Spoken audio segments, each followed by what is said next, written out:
Ce sera une des images marquantes ici à Londres, des gens qui font la queue pendant des heures et des heures pour rendre un dernier hommage à leur reine adorée. C'est le cas d'Albert qui est ici. Bonjour Albert, racontez-moi un petit peu comment ça s'est passé pour vous, ces heures d'attente. Est-ce que vous avez eu froid? Vous êtes arrivé à quelle heure? Je suis arrivé à 10h ce matin et j'ai marché depuis ce matin jusqu'à maintenant. J'habite l'Angleterre, ça fait 55 ans. Je suis d'origine marocaine. Je suis israélien aussi. Et pour moi, la reine représente tout ce qui est superbe de l'Angleterre. Et j'ai tenu à lui rendre hommage. Et dites-moi, pour les gens qui n'ont pas été à Londres dans ces événements historiques, quelle a été l'atmosphère? Comment les gens ont vécu ce moment qu'on peut qualifier d'historique?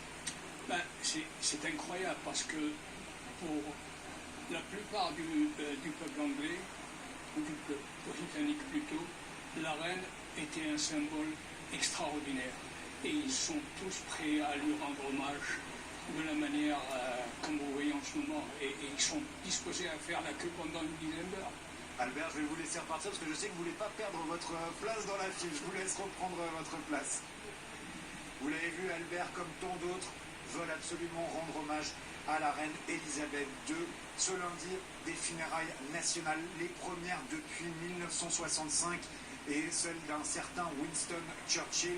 Il y aura des centaines de chefs d'État et aussi des membres de familles royales venus du monde entier. Parmi les chefs d'État présents, le président américain Joe Biden, mais aussi le président français Emmanuel Macron, qui était ici cet après-midi, qui a voulu voir de ses propres yeux cette foule venue rendre hommage à leur reine adorée.